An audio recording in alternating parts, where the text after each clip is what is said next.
Good morning. Can everyone hear me?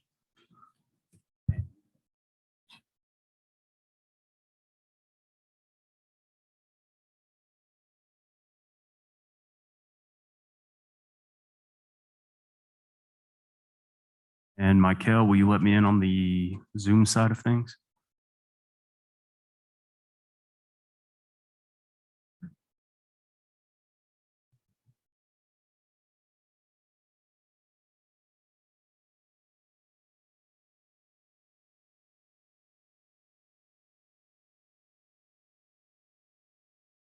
Okay, well, let's go ahead and get started. I'd like to call this meeting to order for Saturday, September 18th, meeting for the Quapaw Nation Business Committee. So at this time, if we could, Lloyd, could I ask you lead us in invocation?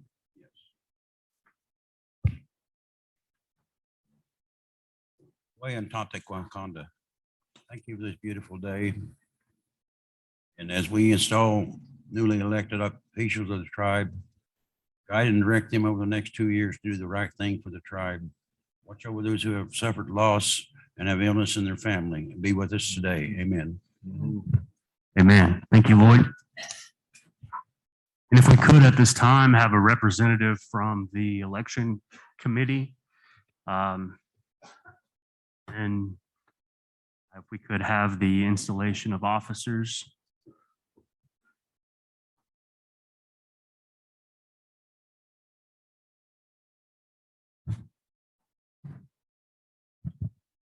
Good morning.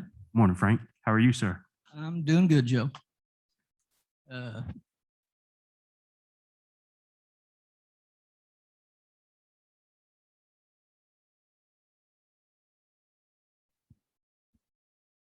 Okay. I'm a rookie at this. As per the custom, you guys will swear the oath of be sworn in as officers for the business committee and Callie as vice chairman. I assume you are to repeat the oath after me. I feel like I'm performing a wedding ceremony here. Kind of like vows. It's, okay, repeat after me. I, as the, state your office that you want to be doing, business committee, sheriff, do solemnly swear that I believe and support the policies of the Quapaw tribe of Oklahoma and the laws of this tribe. I further solemnly swear that I will work diligently toward the goals and objectives of the tribe, and heretofore commit myself fully to the responsibilities of this position for the purpose of which it was established. Congratulations. You three are all sworn in. It's all official again. Thank you.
Thank you, Frank, for performing those duties today.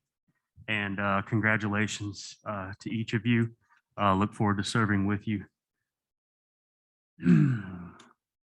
Next up, we have reading, correction, and approval of minutes. And, oh, I'm sorry. No, we don't. Next up, we have roll call and declaration of quorum. Mr. Barker. Jeremy, Present. Lloyd, Present. Zach, Michelle, Present. Guy, present, Callie, Present. Joseph. Present. We have a quorum. Okay, we have a quorum. Thank you, sir. Dropping down, now we'll have the reading, correction, and approval of minutes and phone polls.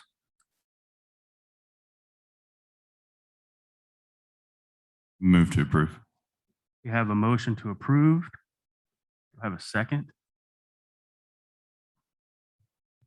I'll second.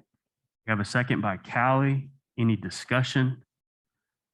Any discussion? I would like to add, on the phone poll as a record, it says, all of the absences. I guess what I'm trying to say is as a reflection of my record, there is 5 absences out of the 12. And I wanted to note that that was all in a single day, and I was out for that day. And that was August 25th, I believe. I just wanted to have the record show that, and those were all pretty de minimis issues that we were voting on that day. Okay, so call for the question. All those in favor signify by saying aye. Aye. Aye. All those opposed? Any abstentions? Motion carries and minutes and phone polls are approved. Next up, approval, disapproval of treasurer's report. I'll move. We have a motion to approve by Callie, Second. second by Michelle. Any discussion? Question? All those in favor signify by saying aye. Aye. Aye. All those opposed? Any abstentions? Motion carries and the treasurer's report is approved. Approval, disapproval of directors and subcommittees reports submitted. Mr. Chairman, I move to approve all with the exception of the Constitution Committee report. We have a motion by Lloyd to approve all reports submitted except the report by the Constitution Committee. I will second that. And we have a second by Callie. Any discussion? Mr. Chairman, if I may begin the discussion. Yes, sir. We have the authority as a business committee to approve reports. We do not have the authority to change reports. That is why I omitted the Constitution Committee report. It stipulates in that report that members of this committee started recording their daily activities as of September the 1st. And as you may recall, we received an email on September the 2nd stipulating the month of October. So I cannot personally approve that because the report is erroneous and that's our responsibility. And I will also express a couple of other concerns about the Constitution Committee. Earlier in the month, there was a email sent to us where the chairman of the committee dismissed a member, which I didn't know was a member, under the grounds of reference to the governing resolution, which states that a member of the, and then there's a blank, committee fails or refuses to attend 2 regular meetings in succession unless excused, his office shall be forfeited automatically. Those familiar with the governing resolution know that that is taken from the governing resolution. If you read that paragraph in total, that applies only to the elected officials of the tribe. It goes further on to say, right above that, this refers to the subcommittee handbook, which is not yet the policy of the tribe. That is erroneous in the fact that when this committee adopts a policy, and the policy was the handbook, it becomes effective immediately. As you may recall, I resigned from one committee because it requires that you can only serve on 2 subcommittees. And further states in the subcommittee handbook, members are responsible for attending meetings. If more than 2 meetings are missed, it will be responsibility of subcommittee chairperson to inform the business committee. The business committee has full discretion to remove and replace subcommittee members. Whether or not that individual was a member of the committee, the chairman of that committee has no authority to remove. I have other concerns about the Constitution Committee, but I won't discuss them further. Thank you, Lloyd. Any other discussion? Call for the question. Okay, call for the question. All those in favor signify by saying aye. Aye. All those opposed? Any abstentions? The motion carries and the directors and subcommittees reports submitted are approved.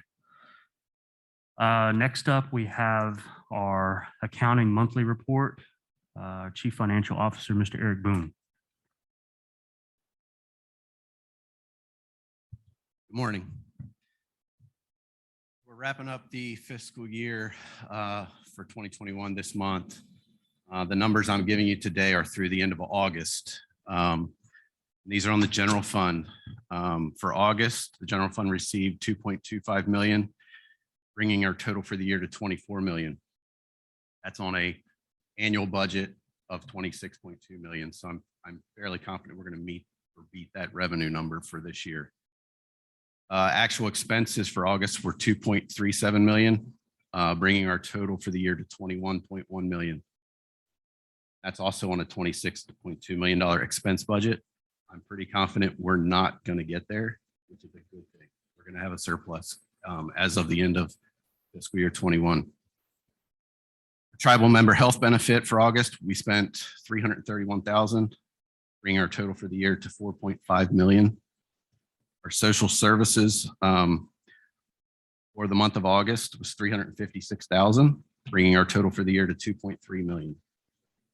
Then our education expenses for August were 216,000, bringing our total for the year to 830,000. And we've got this month is the last month for all application process for the students. So then tribal enterprises, we received 420,000 in August to our general fund from our enterprises, meaning QSA, Quapaw Cattle, Quapaw Food Services, and Quapaw Counseling Services. That brings our total for the year to 3.6 million from those enterprises.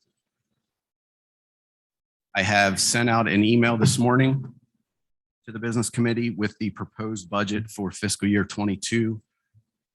We have a meeting set up for September 29th to review that. What is proposed is a balanced budget again for this upcoming year. Have a discussion and see what we want to do with it. If we want to make any further changes, and then next meeting we should be able to. Anybody have any questions? Anybody have any questions for Eric? Okay, thank you. Good report. Next up, we have from our Elders Committee, Ms. Gracie Good Eagle.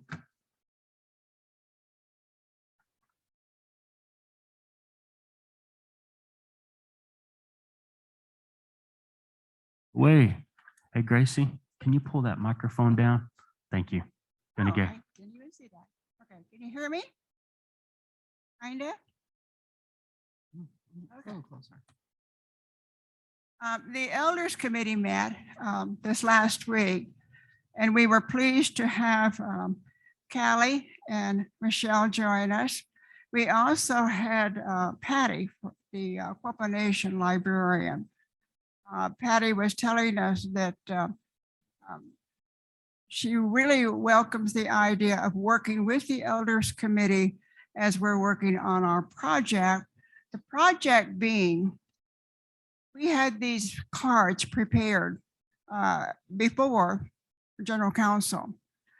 The idea with these cards was that people could tell us about what they remember or know of the Quapaw ways.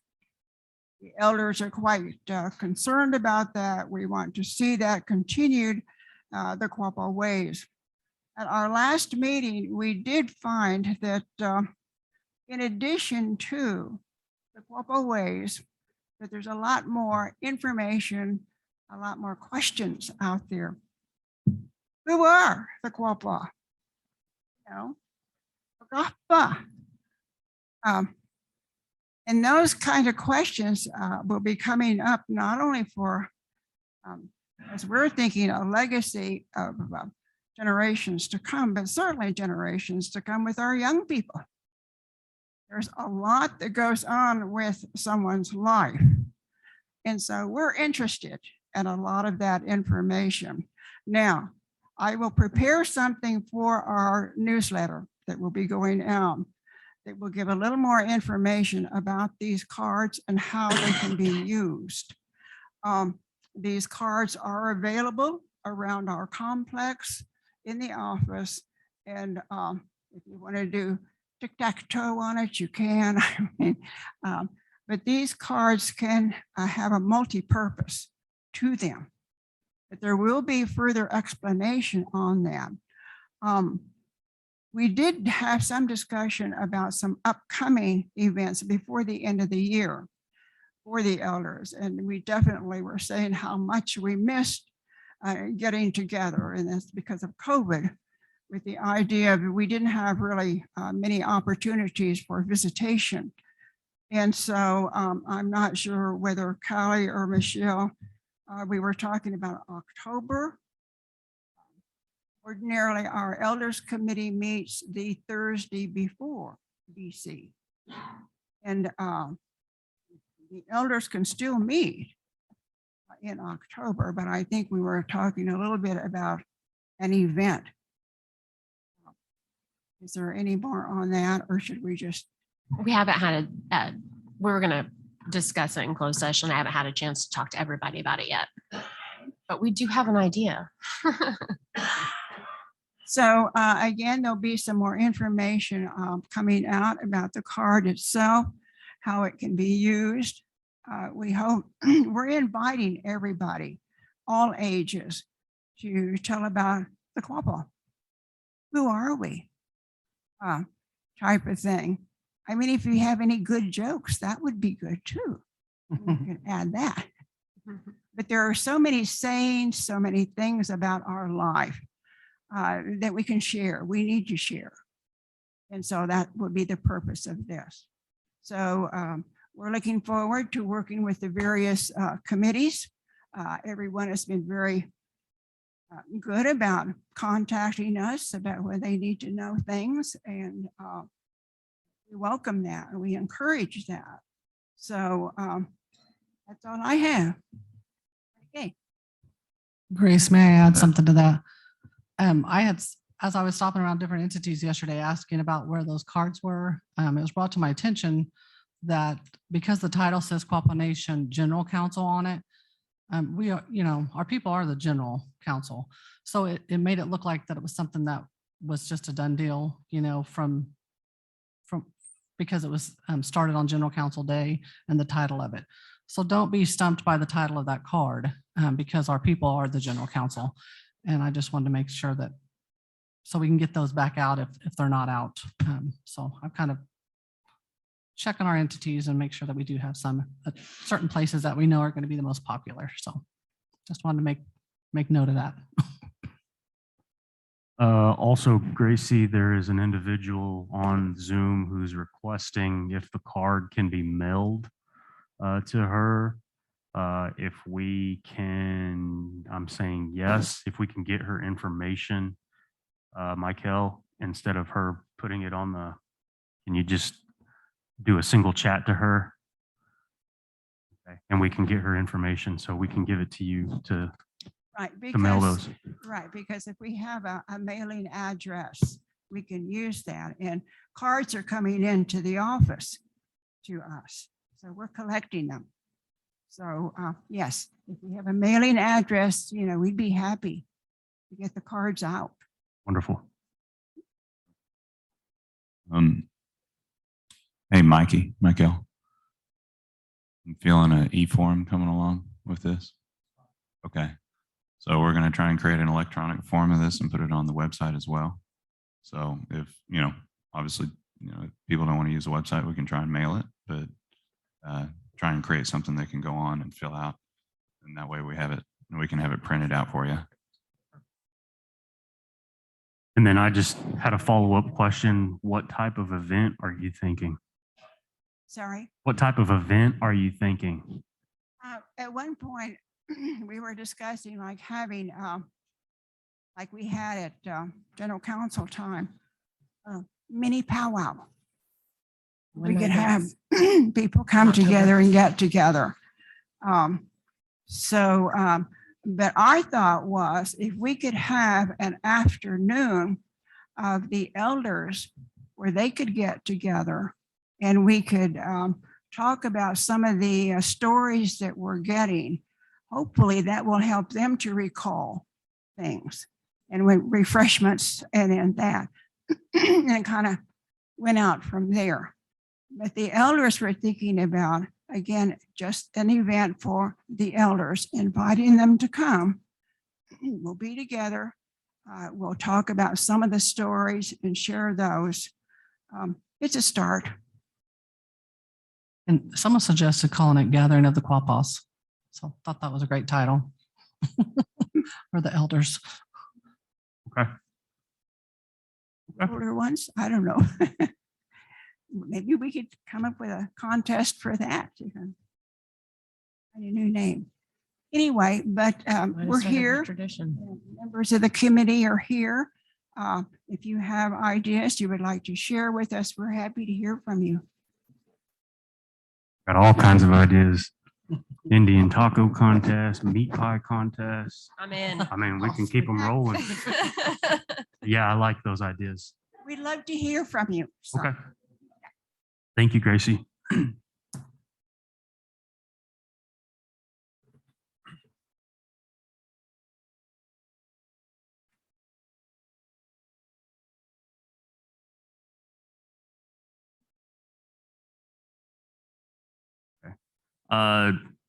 Coming out of subcommittee reports and dropping down into new business, we have resolutions.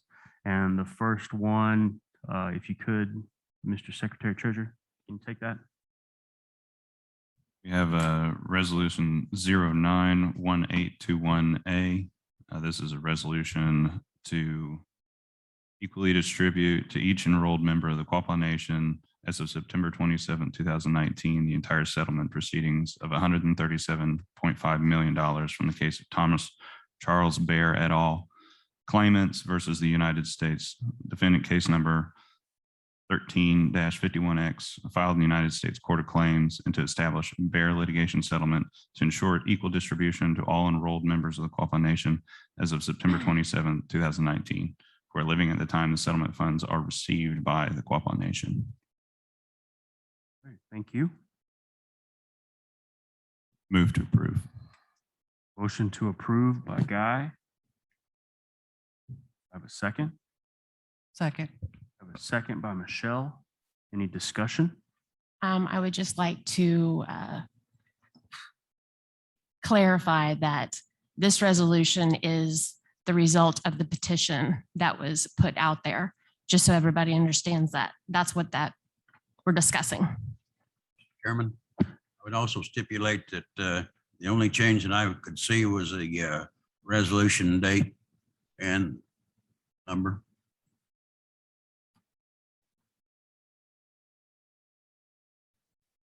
Or what was the date? It was, the resolution date was changed to today's date. Oh. With proper procedure. Okay, yes. So with those changes and Callie's, to put into context, this is a resolution by way of petition. Any other discussion? Question. Okay, call for the question. All those in favor signify by saying aye. Aye. All those opposed? Any abstention? Motion carries and the resolution is passed. Next resolution, Callie, if you will.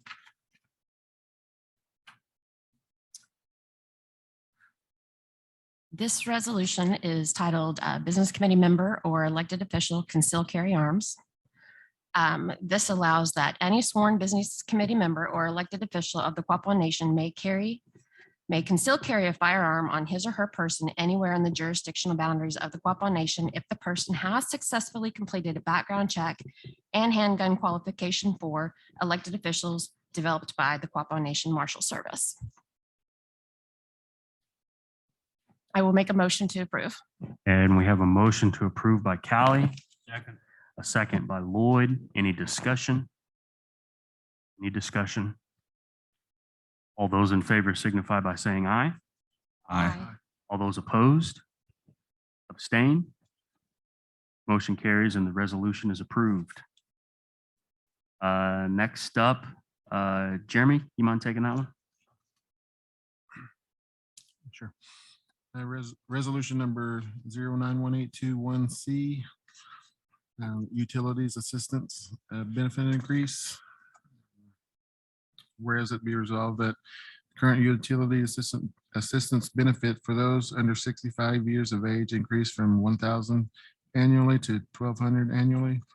And for those age 65 and older be increased from 1,200 annually to 1,500 annually. This is anticipated to increase the nation's budget line item for the benefits by $400,000 for the 2021-22 fiscal year. Move to approve. We have a motion to approve. A second. We have a second by Callie. Any discussion? Any discussion? Question. All those in favor signify by saying aye. Aye. All those opposed? Abstain? Okay, motion carries and the resolution is approved. Next up, Michelle, you mind taking that one? Resolution 091821-D, education assistance increases per credit hour. That the current reimbursement of $150 per credit hour will increase to a reimbursement of $200 per credit hour, including a budget line item increase of $250,000 for the 2021-2022 fiscal year. And this funding will be out of the ARPA funding for the 2021 and 2022 fiscal year.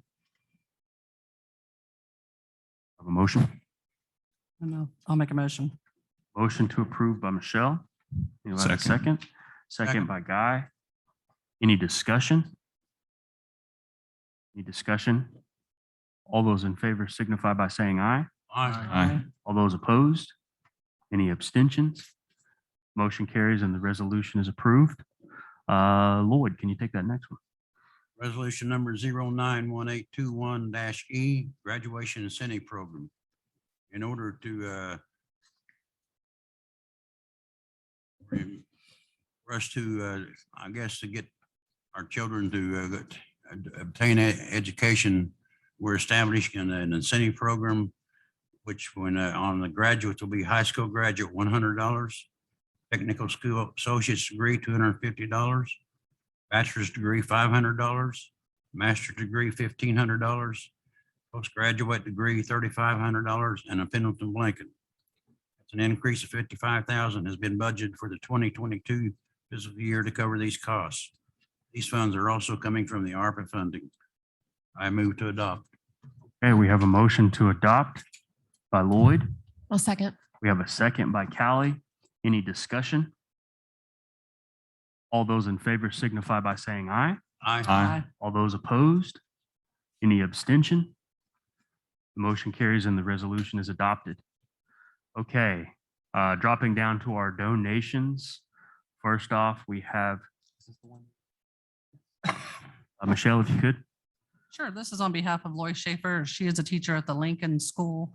It's for the PTO in Baxter Springs Elementary School. The fundraiser is actually happening today. Normally the school for so long as I can remember has a fundraiser that's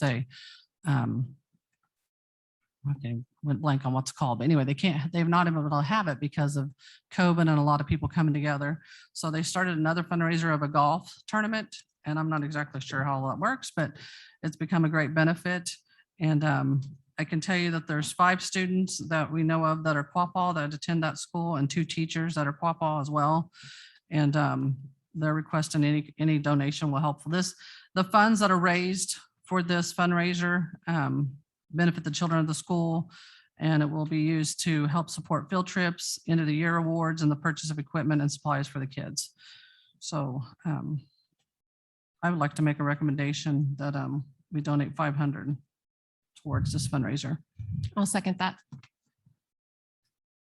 Okay, we have a motion for a amount of $500 to be donated to the Lincoln PTO for their golf tournament. And then we have a second by Callie.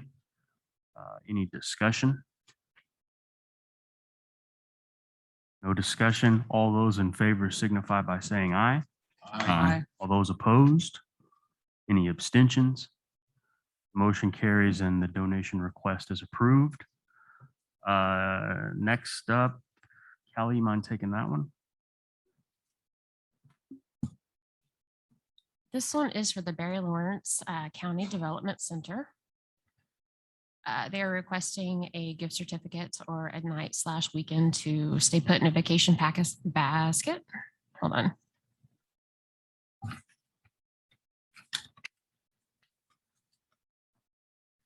I'm wondering if this is something that we should send to downstream Mhm. instead of over here at the Nation.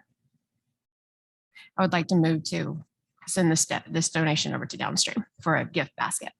Second.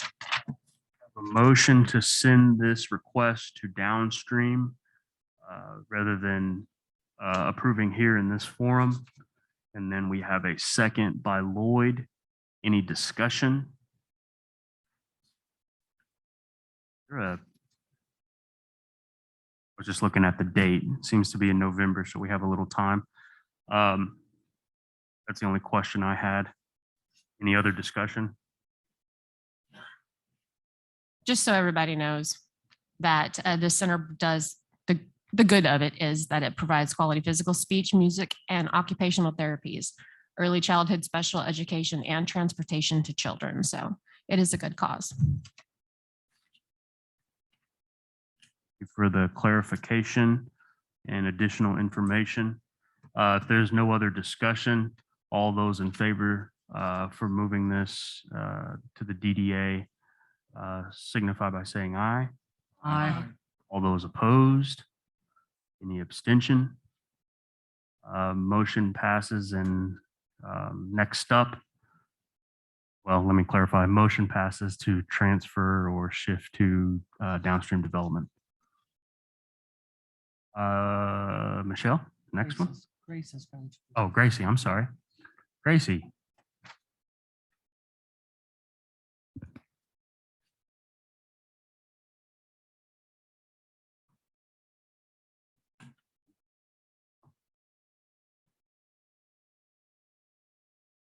I'm Grace, and with me is David Foster.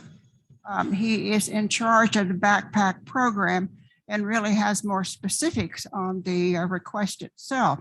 I would like to, for the benefit of those who are listening or who are here, the First Presbyterian Church there in Miami sent a letter to the Quapaw Nation.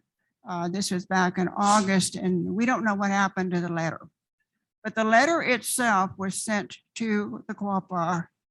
We have been so appreciative of what the Quapaw have done for us in the past with our program. And so the letter says, "Dear friends, another school year is upon us, and that means backpacks. We will again be providing much needed food assistance to the poorest among us, providing weekend food packages for students at Roosevelt Elementary who might otherwise have no food through the weekend. It is our goal to provide basic nutritious food for 2 breakfasts, 2 snacks, and 2 dinners. Because of the reconfiguration of the elementary schools in Miami, Roosevelt Elementary has seen a significant increase in their students' census. Last year, we fed between 20 and 70 students each week. This year, we expect to begin with 65 students. The Backpacks cost about $250 a week and are funded through donations from our congregation and your business committee. Your help in the past has been essential as we provide basic needs. We hope that you will continue to partner with us and perhaps even find a way to increase your support. Thank you for all you do to provide for the least among us. And this is signed by our pastor, Raymond Van de Giesen. And it may be again that David, since he's heading up that project for the church, David may have something more to say.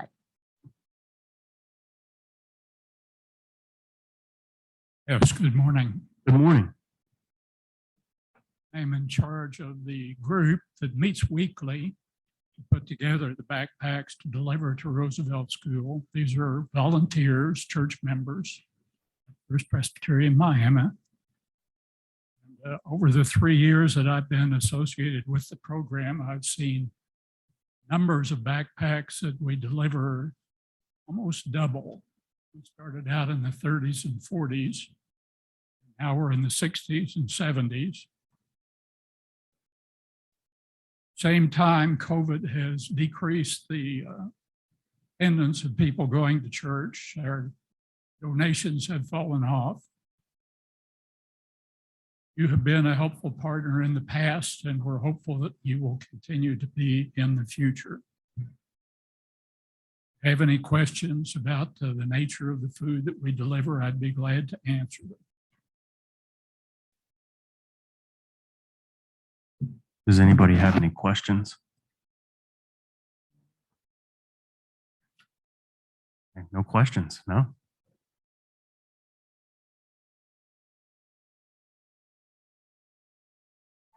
Question.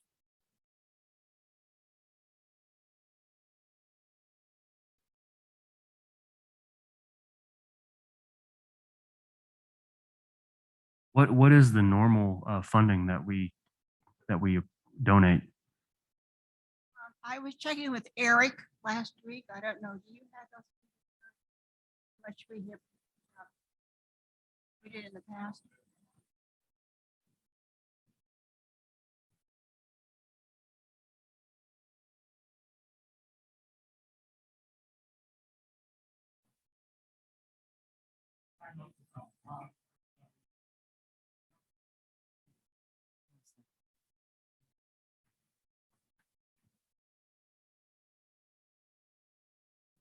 I'll make a motion to do $1,000 a year. That is what we have done in the past, and it does benefit community children. And Quapaw children are involved in that as well.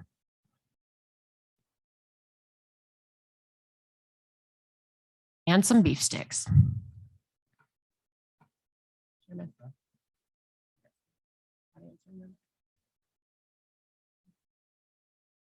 100 pounds of beef sticks? Okay. Anything else? Not currently. Not that wouldn't. That would be Spoiled. the most non-perishable that we could do at the moment. And Coffee, really- but we're not going to give that to kids. It's not, yeah. We'd be hated. Okay, so we have a motion to accept the donation request form, and then the amount is $1,000 plus 100 pounds of beef sticks. Second. Okay. Motion came from Callie, second from Lloyd. Any discussion? All those in favor signify by saying aye. Aye. All those opposed? Any abstention? Okay, motion carries and the donation request is approved. Thank you. And thank you for your service to the community.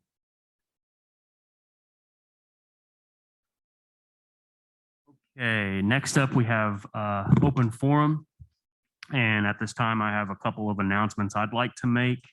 One being since the last time we've had and met last month, there we've had a few individuals unfortunately pass on, tribal members. And at this time, I'd like to recognize those individuals, Gerald Hubbard, Tony Wyatt Jr., and Catherine O'Leary.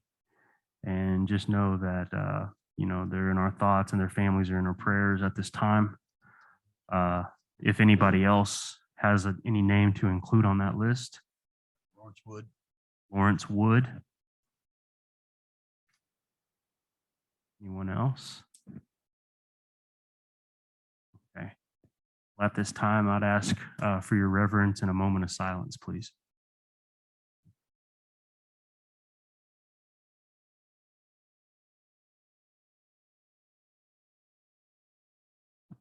Gay. The other announcement that I have today is in regards to the Quapaw Nation Youth Leadership Council. The selection committee is continuing to accept applications until at least 5 selections for the 2021-22 session have been made. You know, just as a refresher of everyone's memory, we created this program to invest in the future of our youth by developing their skills and knowledge in our government, in our businesses, in our community. So I'd just like to strongly encourage all of the parents or guardians out there that are listening to help your youth submit their application. It's an exciting new program that's going to benefit them as well as pay them. It'll put money in their back pockets. The application is accessible on our website, and looking forward to that. So those are all the announcements I have. Does anybody else have any announcements? Any issues to bring forward?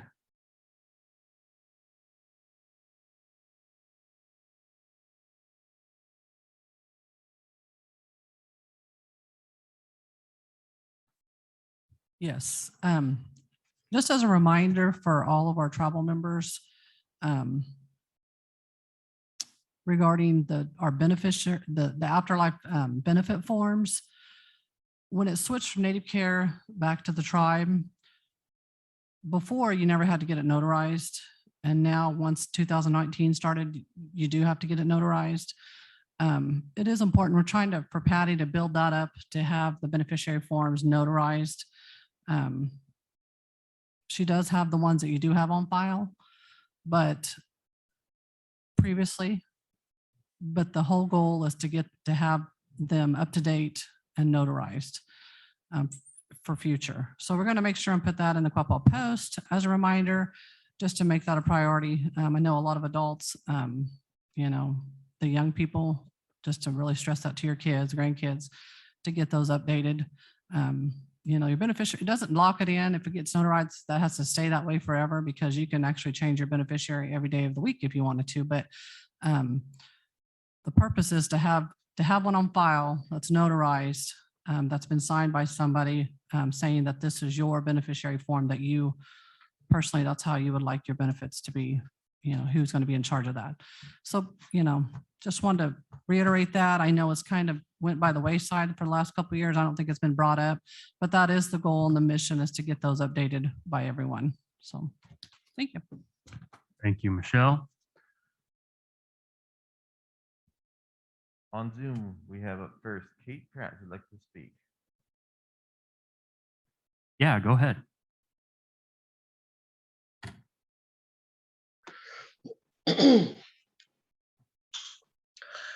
Good morning. Am I unmuted? This is Catherine Pratt. Good morning. We can hear you. Okay, good deal. I have a couple concerns. The first of which is the minutes. I was looking at the minutes that were posted, and it's great to have those minutes and agendas posted on the tribal website. That's good, but I was appalled at the state of those minutes. At the very bottom of those minutes, it says prepared in accordance with Robert's rules, and they're not. They're not at all. And one of the things that I was dismayed at, it was I wasn't identified properly, and my comments weren't reflected in the minutes. So my comments from that day were not really reflected in the minutes. And which, individual commentary is not really necessary for Robert's rules, official minutes. But as you go farther up in the minutes, there's a long, when they're in terrible shape, there's a lot of misspellings, grammar missing, proper names. And there's a long section where the secretary treasurer talks about his frustration, and at one point uses the term sedition, just like Last of the Mohicans, use the term sedition when referring to Quapaw tribal members. And it almost looked, it was hard to tell because the grammar and punctuation was so odd. It almost looked like poetry in a way, like a poetry slam, but it almost looked like that sedition was referring to the tribal members that engaged in the petition drive. And these minutes will be part of our tribal history forever. They're a written form of y'all's business dealings as representatives, elected officials for our tribe. And I think we can do better for sure. And there's a lot of resources available to be able to prepare Robert's minutes according to Robert's rules. And of course, that's, as we know, is the preferred method of communication and governance, or how we communicate governance with in our governing resolution. It even states we'll use Robert's rules. So I had that, and I'm going to circle around to what my original concerns were at that meeting too, were, first of all, I wasn't able to get in touch with anybody via email with my concerns, any of the, what I should say, the elected business committee members, about a concern I had about the distribution of the treasury money to the Quapaw members. And I really didn't get one response from anyone. And I wanted to know, what's your preferred method of people getting in touch with you? Because I would assume email would be the best one. I don't know. And in some of Secretary Treasurer's comments, there was, things that people had reached out to him, members had reached out to him, and and I was like, well, how does that happen? I mean, you have to stand around the parking lot, wait for you to go by, or, do you send up a flare, or, how does that happen? So, if you could, really let us know whether it's on the Quapaw Post or any other official communication from the tribe, what's the best way to get in touch with our elected officials? Whether it's email, if you could put your real email address on there, or if you have an official phone that you would like people to contact with you, that would be super helpful as we move forward. Katie, can I answer your questions as you go one at a time? Okay, yeah, hang on, I'll let you talk. So hang on just a minute. And then my second concern was I keep asking this question, and I'm not okay. Let me just back up. At the very beginning of the year, there was a distribution from the Quapaw Treasury to certain members, and it was authorized apparently by the BC and the Secretary Treasurer and stuff, and I understand that. However, in my mind, the Treasury is a common. It's a repository of all the I guess worth, the value of the monetary value of our tribe held communally. So it's in there. So that treasury, once that money hits that treasury, it belongs to everybody. And if you all have made the decision to redistribute that money, it just, it's the responsibility of the treasurer to let us know how that went. And that's what the question I had asked. And Mr. Barker did agree to provide an accounting. And what I mean by that, for those who are misunderstanding, the accounting is the total amount that was distributed, how much each individual beneficiary received, how much did it cost for the overhead, like the administration, sending things out, the postage, the, you know, what, and if anyone, you had to hire anybody to do this for you. So did you pay any professional, like a CPA to get on it, or an accountant to, you know, get on it? And you know, because usually they would verify what the methodology was. Was it this, you know, was it based on, you know, what was it based on, the methodology? How did you decide which beneficiary got what?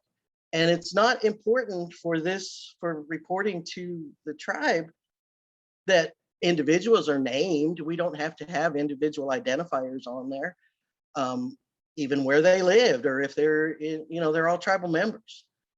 So there you go. That's enough. But at least to describe each and every transaction that happened. That's the real role and responsibility of the treasurer, to report that. And Mr. Barker did agree to do that.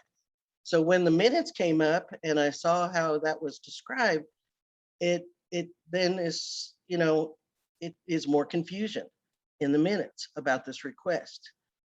And it's almost beyond a lack of communication or missed opportunities. It almost is seeming obstructionist at this point, because I don't know how much clearer that can be, the responsibilities of accounting for the activity in our treasury. So yeah, so go ahead and, you know, respond if you would like.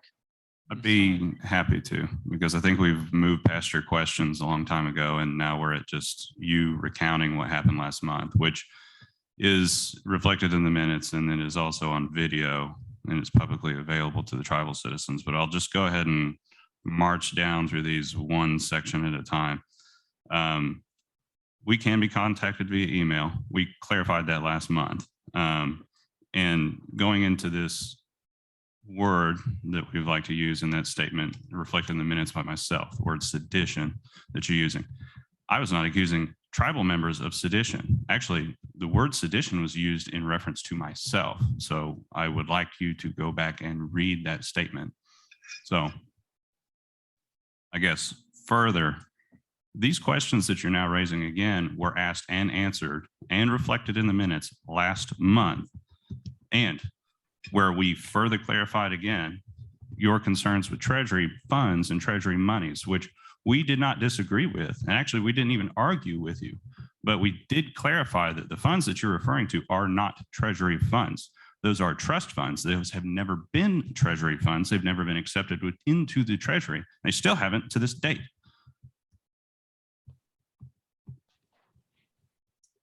So your remarks about this being somewhat obstructionist is absolutely false. I'm standing right in front of you, and I always have been. I'm never going to hide. I'm never going to shy away. I offered to make that information available. We're compiling it now, and it will be made available. So I apologize, but I do take some exception to some of these statements, rather questions that you have. So thank you.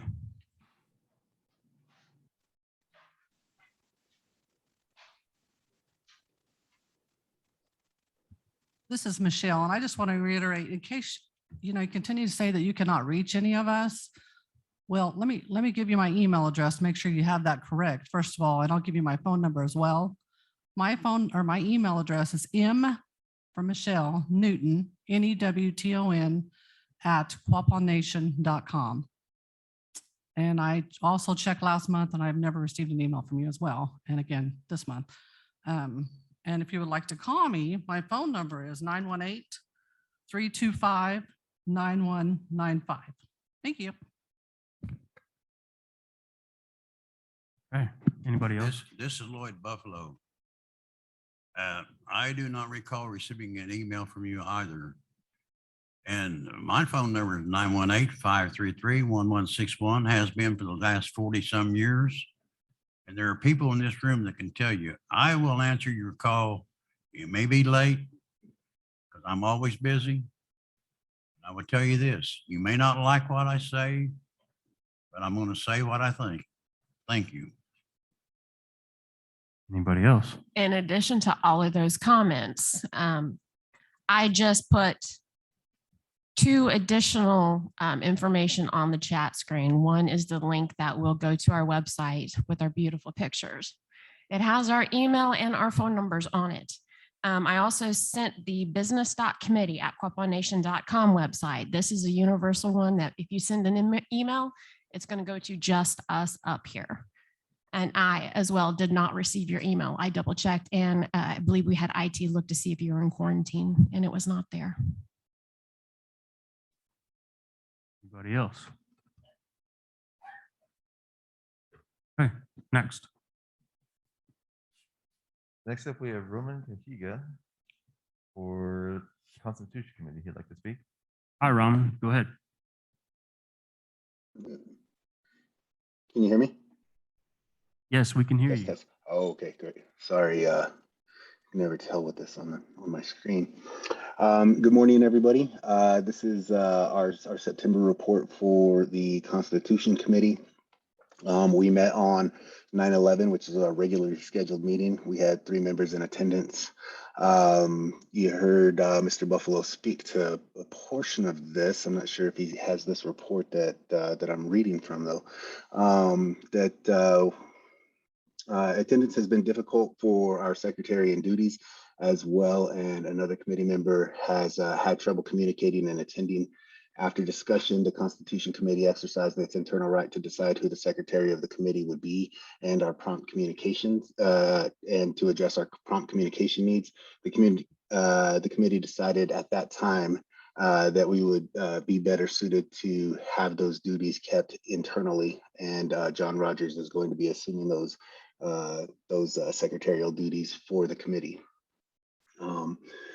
Currently, the Constitution Committee is ironing out the framework and structures of the Constitution guided by the General Counsel of 2021. At General Counsel, we asked the body what they wanted us to be focusing on first. The overwhelming consensus was to add checks and balances to our Constitution. So as we know from our governing resolution, the roles of the business committee are dated and ambiguous in definition at best. That's what they are. So why is this important right now? So for us to begin to explore and establish a system of checks and balances, we felt that we need to be able to define the roles and know what those roles are. And 2, for roles to be defined in legacy, meaning in documented form and longstanding, we must be able to know what they are today, and we don't. So 3, since powers have been usurped by previous committee members, it's necessary for us to know where each member gets the authority to fulfill their elected roles and what they do on a daily basis. And what we mean by that is that authority is given to the chairman, for example, by resolution and any other resolution that the business committee authorizes or the general counsel authorizes. Unfortunately, we don't have a series of all of those authorities documented so that they are visible to us, right? We would have to go back and search resolution by resolution to find out where those authorities lie and who and how those came about. So that's what we're referring to there is like, we just want to know, like, we want to know is like, all right, or do we have resolution and ordinance already in place that gives those authorities and makes those just among our business committee members.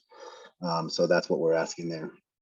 And then 4, it's easy for the Constitution Committee to define those roles ourselves by looking at other tribes, other nations, other boards, looking at other governments to see how they define those roles.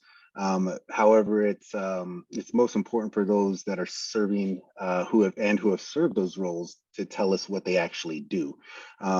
Because we're not every other tribe, we're not every other government, and we don't want to tell you what you should be doing if it's not in line with what you actually do. So with that being said, this is why the Constitution Committee has created a survey for business committee members, past and present, to fill out. This will provide us with the information needed to draft a set of defined roles.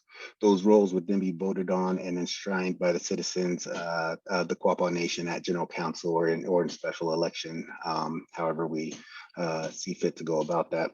We have also asked the business committee to share with us a log of their day-to-day activities for the calendar month of October. Mr. Buffalo also spoke to something about September, and I can't find anything in my communication with the business committee about that, so there might have been a misinterpreted, and if so, I apologize about that, but what we're asking for is the calendar month of October. This log would not identify anything confidential and would give the Constitution Committee a general reality of the elected officials, countless hours that they put in, and would help us to identify the balance aspect that the General Counsel is asking for, right? So while in office, give us the balance aspect while in office, and also allow us to present a solution for life after committee members potentially term out of office. And this was an additional piece that we started discussing, because we know that the careers and lives get set aside to serve our people, and we want that to be able to be communicated in cold hard data.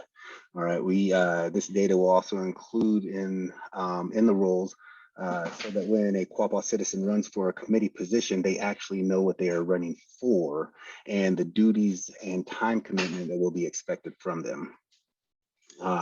So if somebody has to set a career aside to serve their nation, we want to honor that and respect that. We want to be able to set those individuals up so that they're not in a way being punished for setting aside their career to want to do the greater good for their nation, right?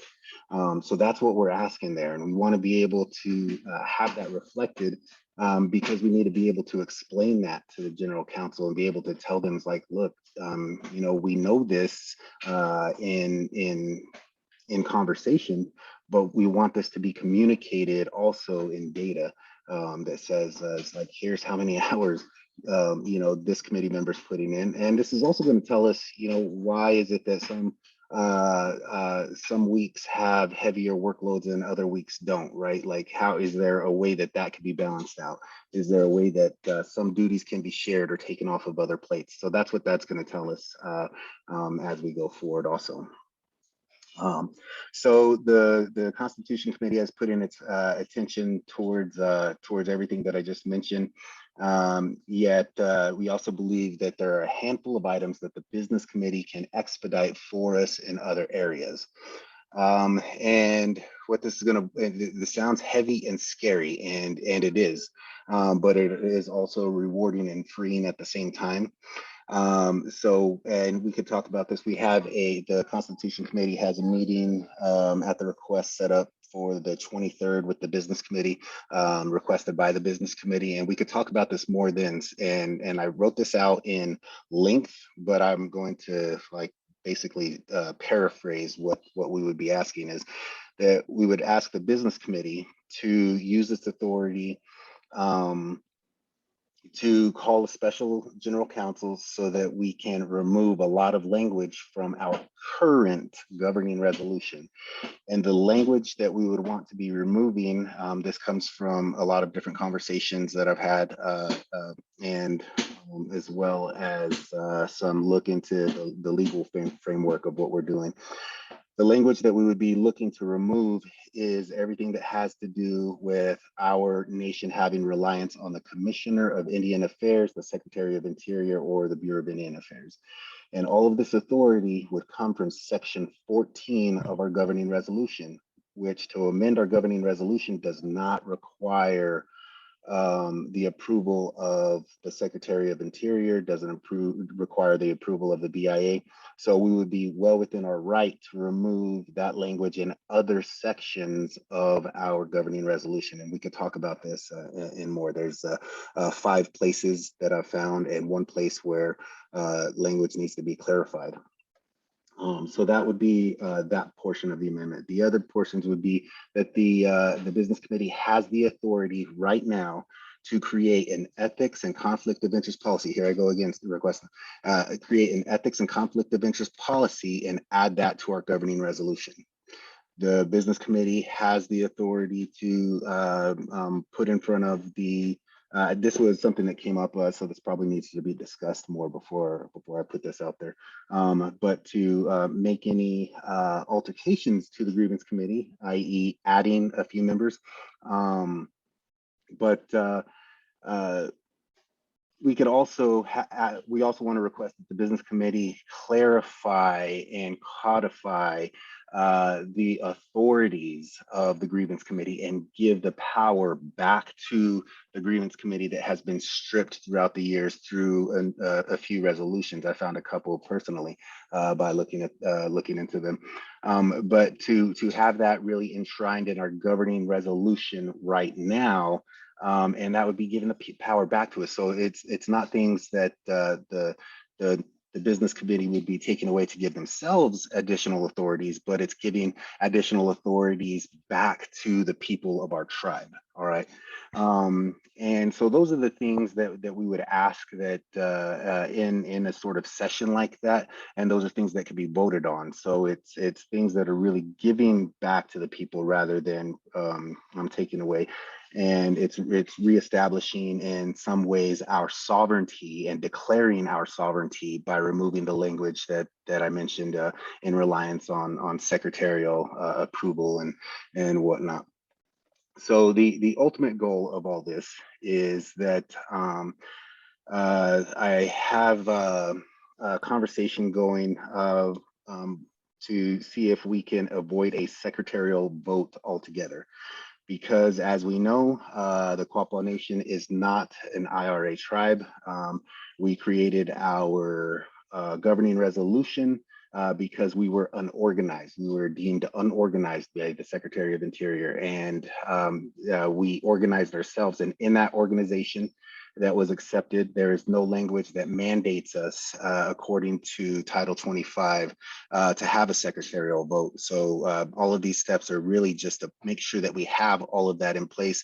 And of course, you know, business committee, you guys would be, you know, running this through legal interpretation and whatnot, you know, conferring with the Solicitor General or whoever you need to. But this is all the stuff that I've found to be accurate to the best of my interpretation so far, and I haven't found anything to conflict it. So all of these, in our opinion, can be held as individual votes at the special general counsel or general counsel whenever they come to the table. They don't have to be a carte blanche approval. If there's anything in one item that they don't like, we're not dismissing everything. And what this is going to do, this is going to expedite our process dramatically, whereas before there was an anticipation of, you know, maybe 2.5 to a 3-year process. I'm confident that we could, if some of these, a lot of these things could be met, that we could have a draft presented to the general counsel next year. And that pending amendment and further review, possibly the next year or special general counsel to approve that, the final in the following year. So, you know, in essence, we could save ourselves a year to a year and a half by doing this. And so with that being said, you know, there's still a ton of discussion. So that's where we're at. That's the direction we're headed. Those are the conversations that we're having. And all of the things that I'm talking about with amending our current governing resolution could directly be adopted into the Constitution of the Quapaw Nation. So that is the biggest benefit of us being able to alter language and remove language that one demands our sovereignty, clarifies our sovereignty without the approval of any outside government or entity. And then to codify everything, the authority given back to the grievance committee, ethics and business ethics and conflict of interests codified in the resolution to limit authorities or powers in certain ways. I hope you guys know what I mean by that. I think these are all great benefits that we need anyways. And these are things that I know that the business committee has some things that want to be expedited. These are the things that can be expedited. These are the things that can be done and started today if we wanted to put in the work to do that, right? So, and they're items that that the people want. We know through the survey that we sent out that these are things that are wanted, and they would save us the time of having to address those later as compared to right now. So what we're working, speaking of right now, what we're working on right now is the checks and balances framework, and what the nation could expect from us is that you could expect some more discussion regarding titles of our business committee and potential elected officials that the new system of checks and balances may hold. And we're going to search for additional ideas surrounding that proposal that we will be presenting. We'll also be seeking additional feedback regarding specific traditional principles, not necessarily our traditional ways, but traditional principles, you know, things like respect, reverence, kindness, those types of things. What are some specific traditional principles that we hold that can be incorporated into our living document?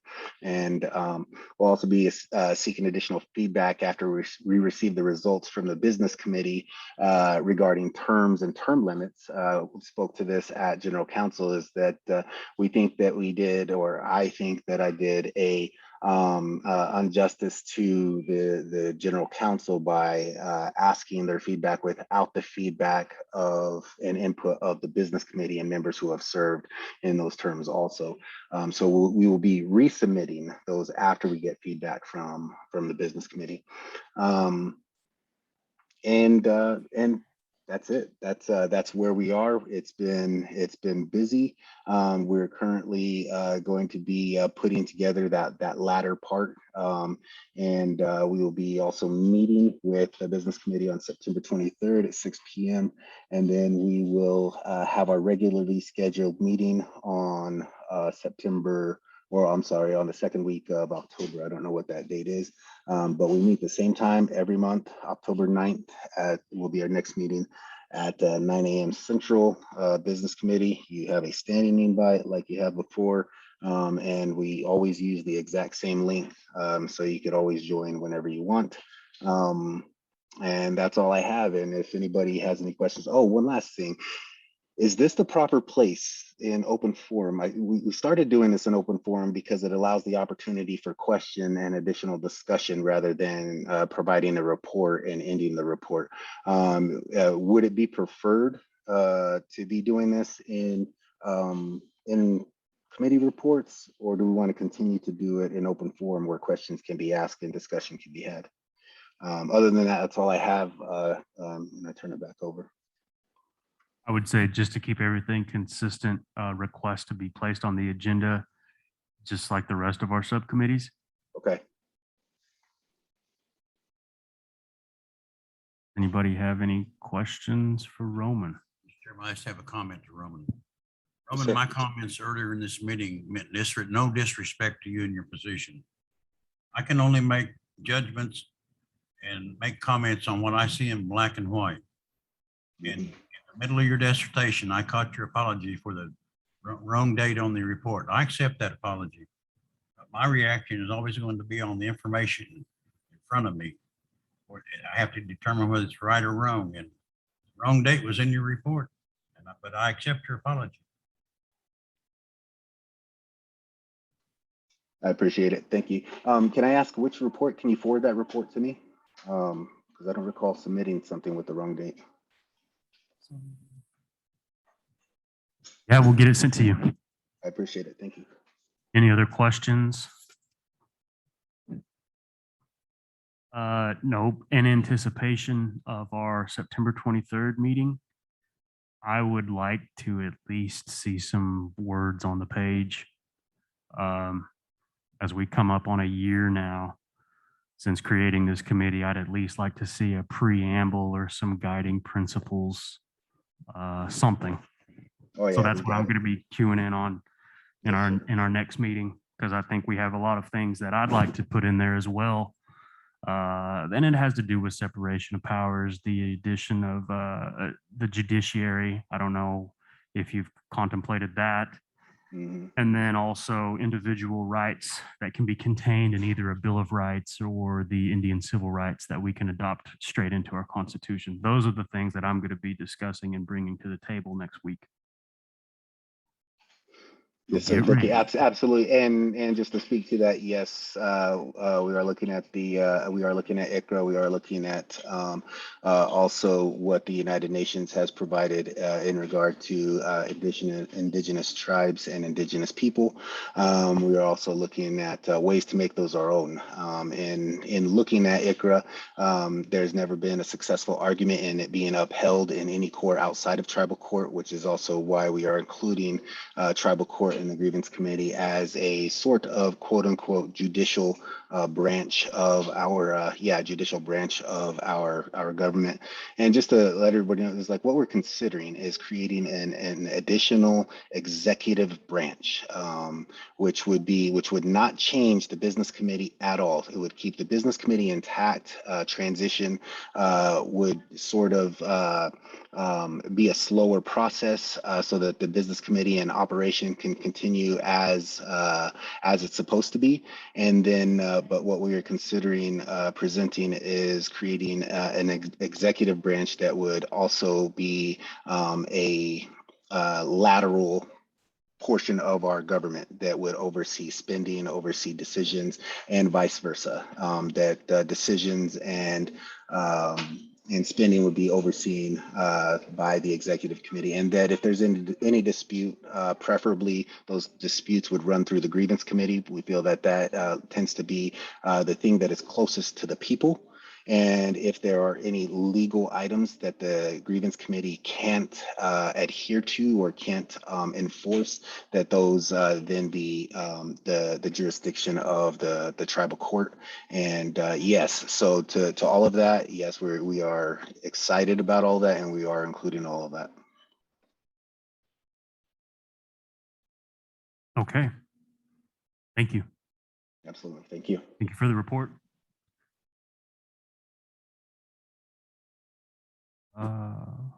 Next up, we have Kelly Flanagan. I bet Kelly wants a powwow ground update, which there is no powwow ground update. Kelly, are you there? I'm here. I'm just trying to get my computer squared away. Hi there. Good morning. Good morning. First of all, I want to congratulate everybody who was reelected and back into their respective positions. I think that's a great thing. And I mean, like the past couple of meetings, I've asked about the powwow ground since that was one of the topics brought up at General Council.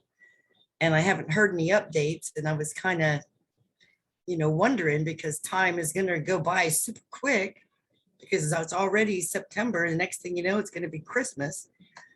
And I just was curious as to, has there been any discussion or progress made on how the arena or the grounds are going to be changed, or if they're going to be changed?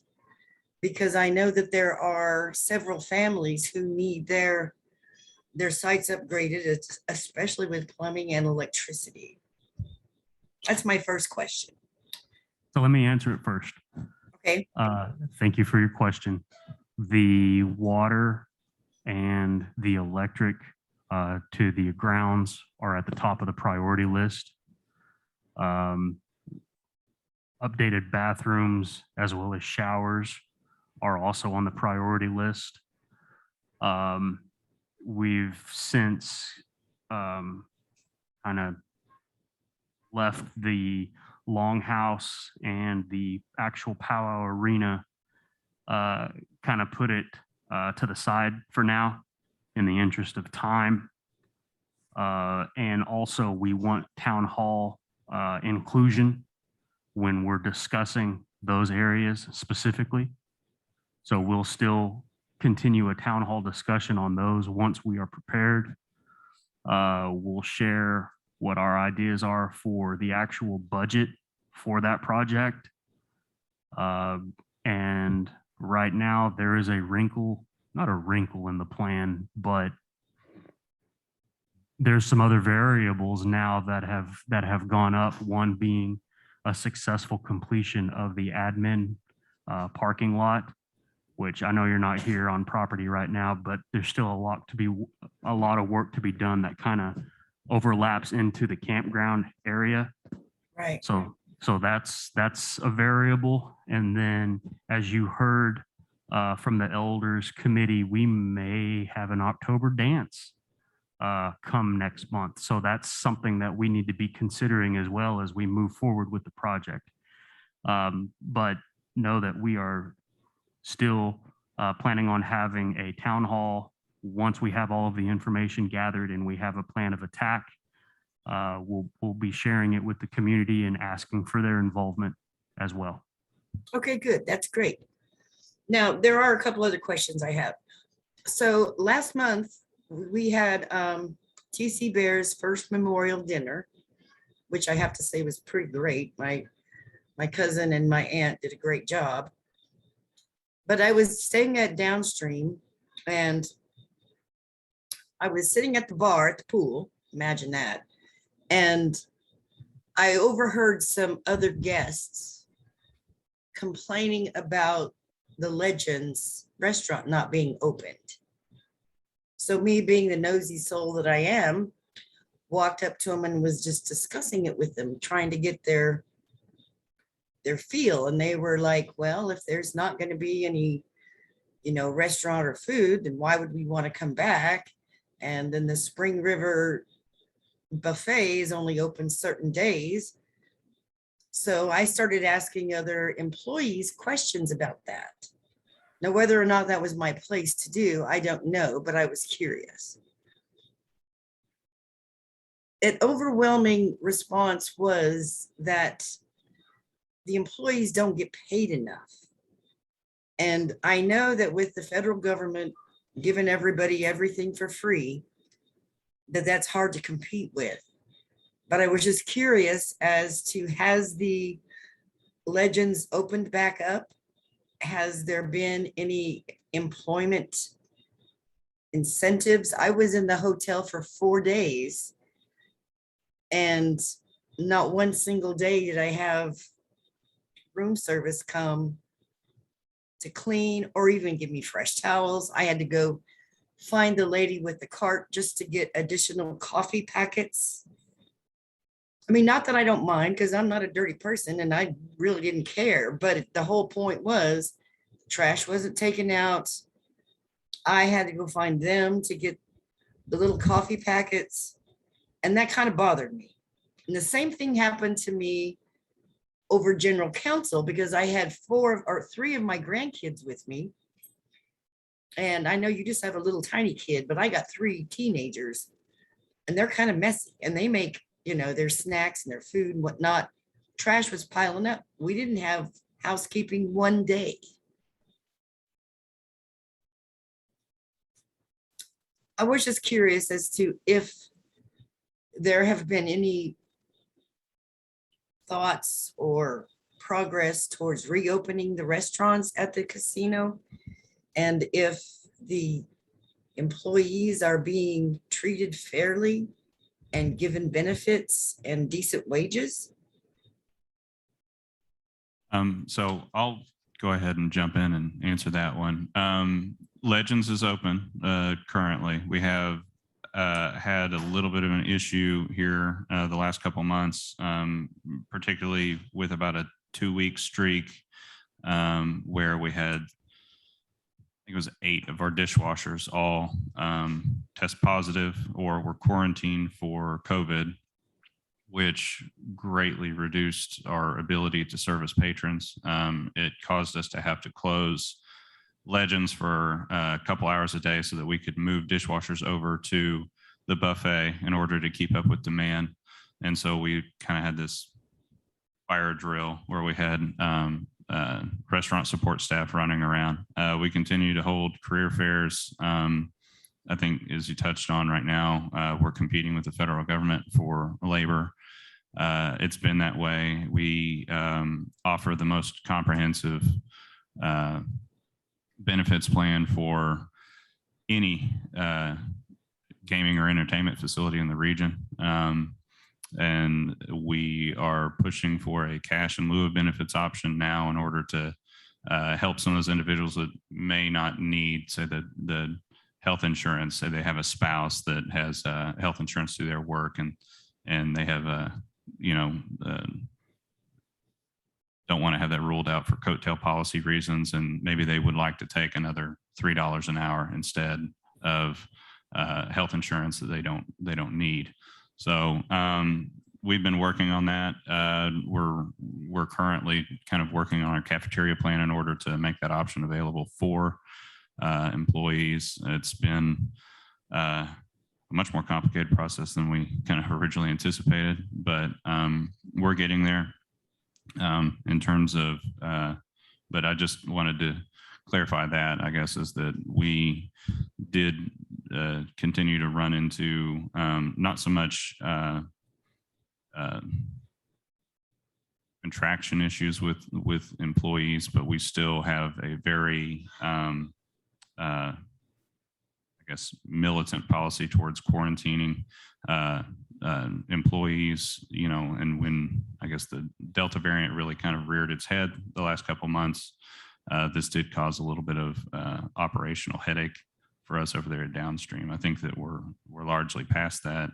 Contraction rates have now dipped. Okay. We've seen vaccination rates go up, I'll say, and this is, I guess, it was frustrating at the first, and I'm pretty happy about it now. I think that mid to early summer, our vaccination rate for employees at downstream was around 17%, which is embarrassingly low.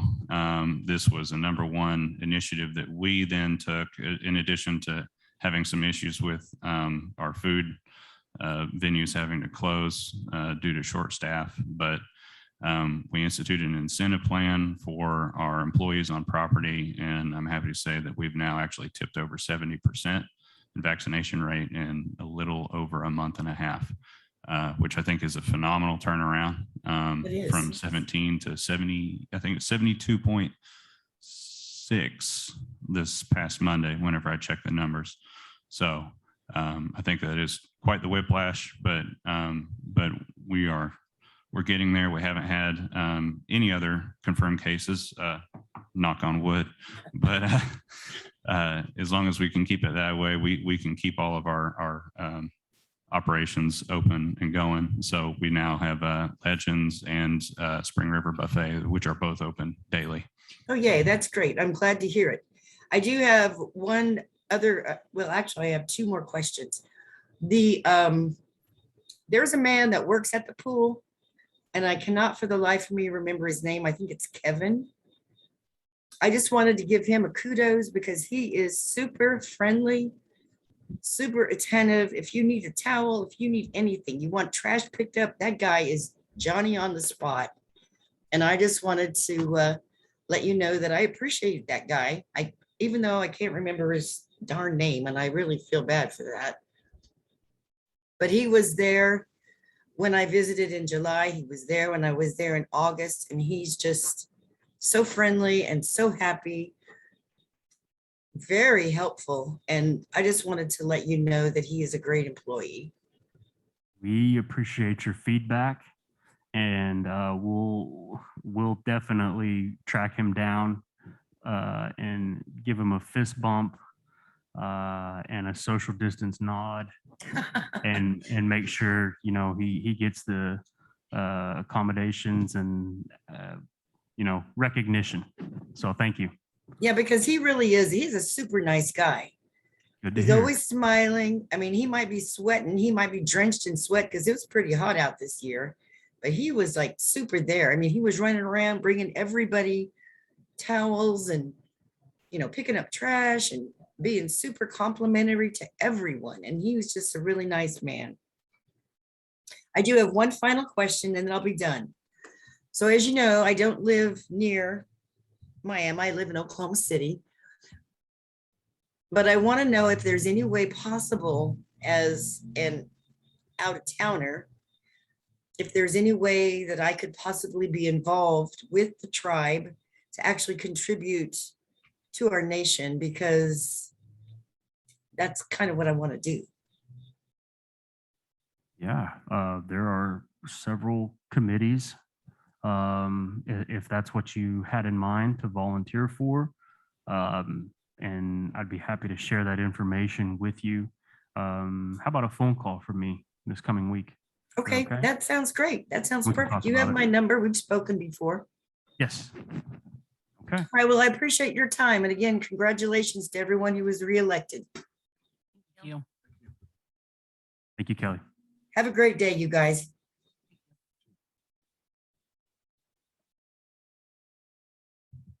All right, next up, we have Janet Sadahi.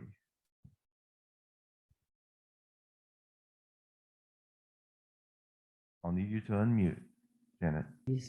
All right. Hello, I'm Janet Sadeghi, roll number 149. I have a comment about the Quapaw post. There is a section there where you can submit questions, comments, whatever. I recently did so because I had some questions about the post itself, how it gets put together, can people contribute, does one person write all the articles? I just had some legitimate questions. Well, I didn't get a response in what I thought would be a timely manner, so I mentioned my frustration on the Quapaw Nation Facebook page. I was greeted with a snarky response, and still, after going round and round and round with whoever is hiding behind the Quapaw Nation heading, I was never given any answers to these questions. They're not offensive questions, they're basic questions. Chairman Byrd, when this post was started, you encouraged everyone to participate. How is that to happen with this type of treatment of tribal members? The questions go unanswered. There's a lack of respect in communication. If someone has some sort of attitude about tribal members, keep it to yourself. That's not your role. Just answer the questions. So I find it very offensive that this is how whoever it is conducting themselves and representing themselves as a speaker for our people. That's all I want to say. Thank you. Janet, thank you for your comment as well as your participation. Want to apologize for anything that may have offended you on the comments. If there are any questions I can answer in regards to that, I'd be happy to try to answer those for you today. And just, I guess, with the understanding that, we had our PR person for the tribe take a different position at a different tribal operation. And, it left us kind of in a lurch because at that time, there had been a backup of newsletters that had been, the tribe wasn't receiving in them. And so we made that push, kind of in connection with our ideas of having transparency and having citizenry participate in the news of the nation. We decided to make a push to have it as a monthly edition. And so some of these things are still new. Some of these things are, it's taken a hard push to get it off the ground and to get it moving again. And I think it's moving in a positive direction. I hear a lot of positive feedback. I appreciate your feedback. Even though, it is negative, it's good to hear the good with the bad or the bad with the good. And it gives us the ability to work on that and to continue to develop that and make it better. So I want to apologize to you if you feel offended by those comments. But if there's anything that I could answer for you today, I would be happy to try to resolve that. My remarks were basically trying to find out who edits the publication. Can anyone submit an article, or is it just one person writing all the articles? Why are no authors cited on the articles? It's quite unusual in any publication to not have a person cited who wrote the article. For instance, if I read an article that I wanted additional information, if I wanted to participate, if I wanted to help, there's no way to contact who is the actual person who wrote the article. I think it's kind of short-sighted to put out a publication and when you talk about transparency and there's no names attached to it, it doesn't make sense to me. And then with your response to trying to get it off the ground and all that, that's all understandable. I get that. But then don't come at me with some snarky, crappy answer and not even answer my questions anyway. So I'd like to think you're referring to not my response. The Quapaw Nation Facebook page, whoever talks to people like that hides behind the title. Okay. Well, I agree. I agree with you. And I that'll just be think addressed. I just don't think you need to be talking to tribal members like that. I don't care who you are. I don't care how busy you are. It's not okay. I agree. Thank you. I agree with you. Again, thank you for your feedback.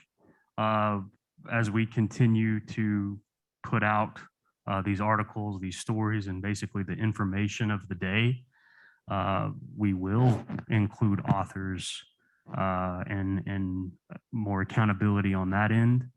And then I encourage everyone, if they have any type of feedback about how this tribal newsletter should be shaped and formed and delivered, we're open to that. It's for you. It's for the people. So thank you. Thank you.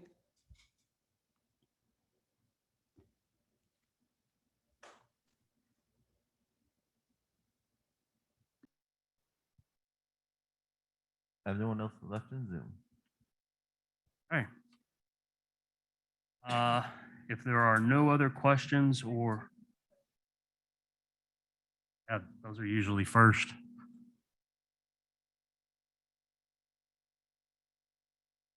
Hey, sorry Wait. about that.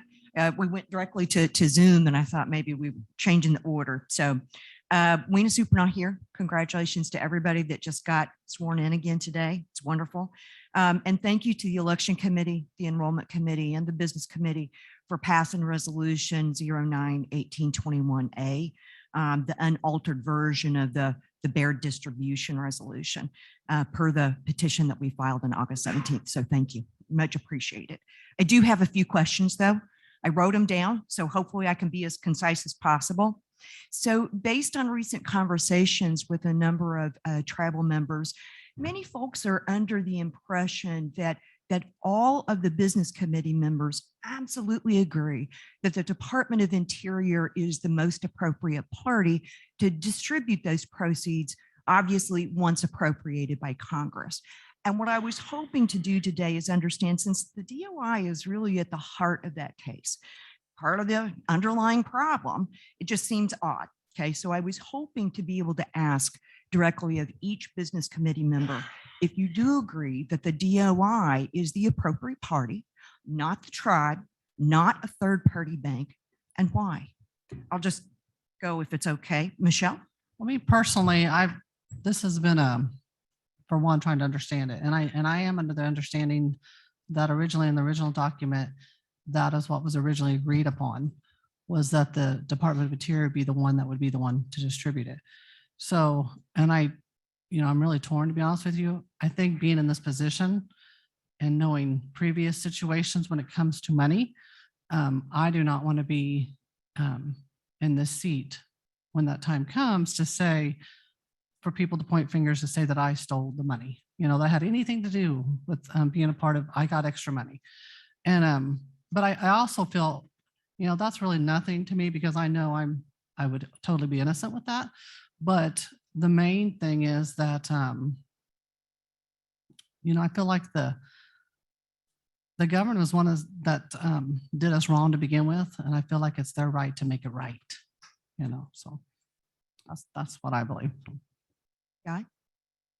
So it's going to be kind of a twofold and a if-then sort of answer. So I guess starting out from the very top, that was a term that was actually heavily negotiated by the Department of Interior, was that they would have distribution authority over the funds themselves. And so there was some dispute with former chairman in terms of his previous distribution plan that Attorney Anthony Wong had taken some exception to.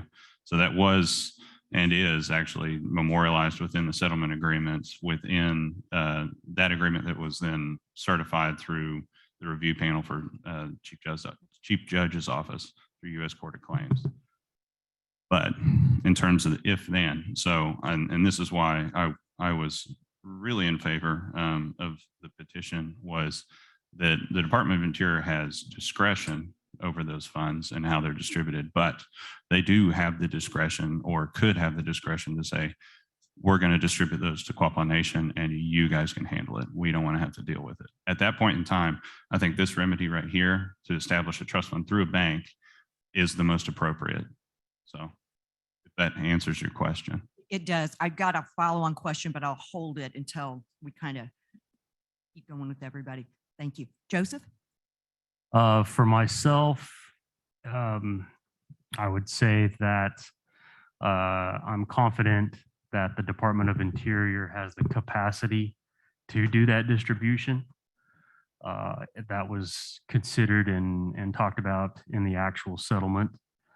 And then I would also kind of echo what Secretary Treasurer said, and kind of to Michelle's point too, is every previous distribution that the tribe has really been involved with when it comes to trust settlements, there's a lot of conflict, a lot of apprehension from our tribal citizens.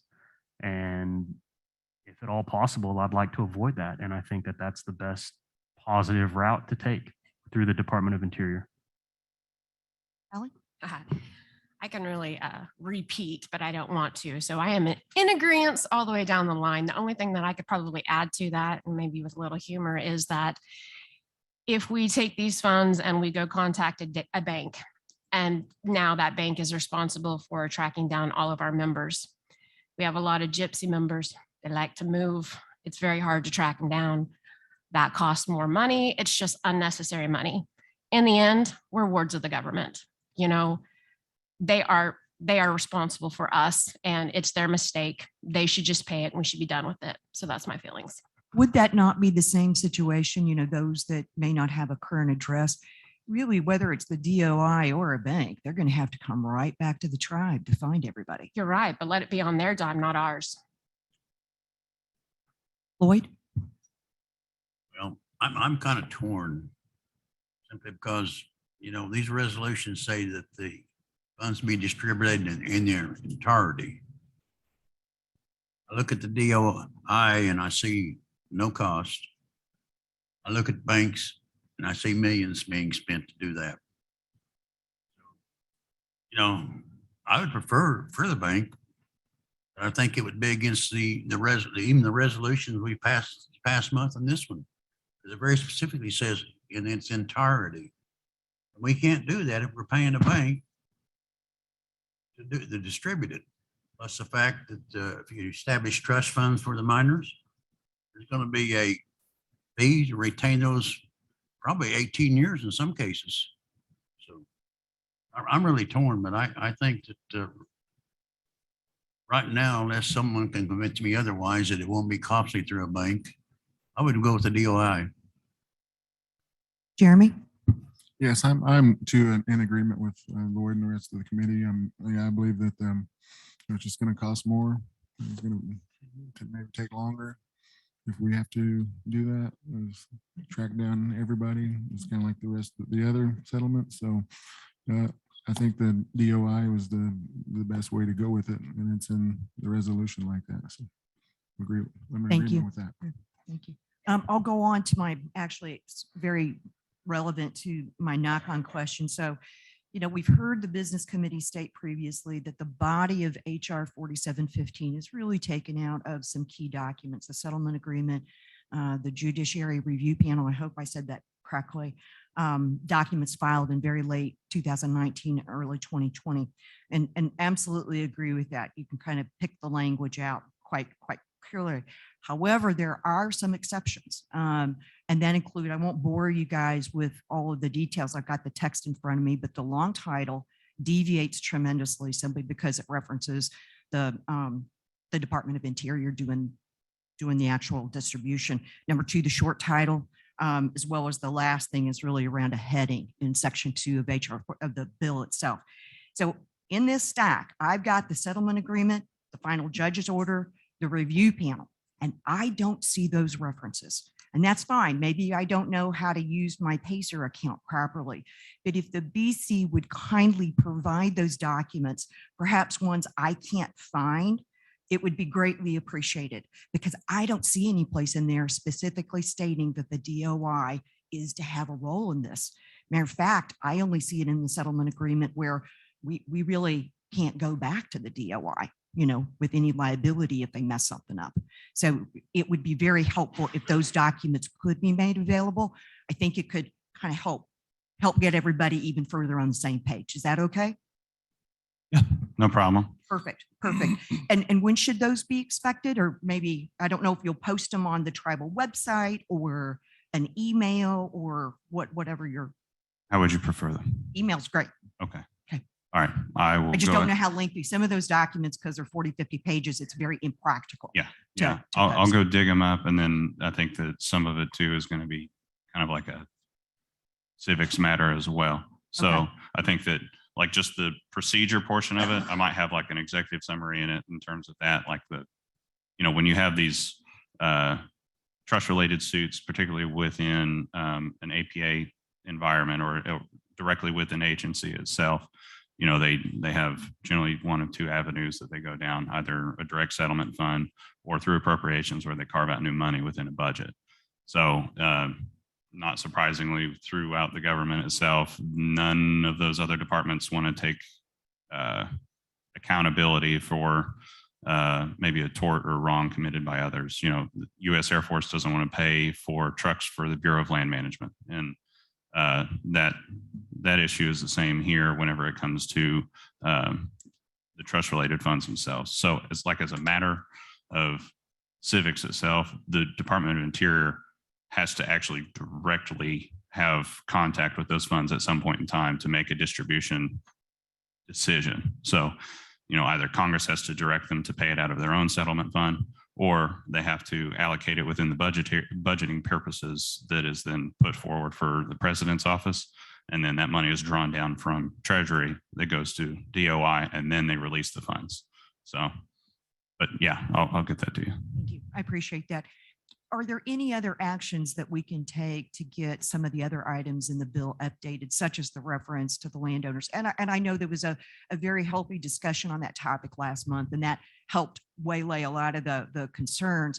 But the concern is really around Congress doesn't know anything about us. Okay. Absolutely. And we want them to be able to do the right thing, to make it consistent with the resolution that was just passed. What can we do to get some of those more concerning language points updated.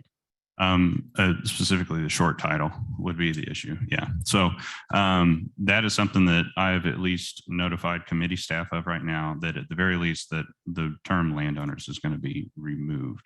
And I have had a number of citizens reach out to me directly, hoping that they could have some participation in the language of that short title. I gladly invited. Now, I guess to keywords short title, maybe 6 words or less. I'll take it back, 5 words or less. I've notified staff. I think Senate is in session Monday, Tuesday, Wednesday this week, and then we have the House returning the following week. At that point in time, staff members are just now getting back into town from their August recess, like their summer break.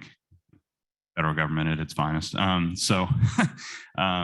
We've notified them of the change. This is my concern, though, is that I want to do it once, because if we go to them every, couple months during this process and say, well, now I'm not happy with that short title, or now I'm not happy with that short title, it's going to rob us of credibility. And I think from a congressional standpoint, particularly committee members, or, like you said, sitting congressmen that don't know us, don't know the issue, I think that would signify to them, they say, well, they don't know what they want. So why would I get in a hurry to act on this? So I would like it to be solid, done one time, done right. And that's why I really would welcome input, so that we're all in agreement on a short title. And that way we can have a nice, concrete, solid bill to march forward through to the floor and then on into the Senate. Makes sense. Helpful. Thank you. Very, very helpful. We'll take a suggestion right now if you have Just one. remove the word landowner. The rest of it's fine as far as I'm concerned. That's kind of where I'm at. It But says the Quapaw Nation Settlement Act of 2021, I think. Yeah. Better than Daffy It's Duck fewer bill. words. yeah, So- yeah. But it could be the Daffy Duck bill. I don't know. It just, no, I'm kidding. You had other questions? I do. I'll keep going. Only 2 more, I promise. So the next one is actually, I'll pose it to you, Callie. And it came to my attention that there was a gentleman named Mr. Stuart McCallman of Capital Ventures Government Relations was hired by the Quapaw Nation. What is the nature of that engagement, considering the earlier goal of about a year ago to kind of bring down the number of consultants? That was my question. Oh, well, we went in and we got fresh blood, so to speak. So we did go out, we found some new people that we were comfortable with. And he is our lobbyist who is currently working on this, trying to get it pushed.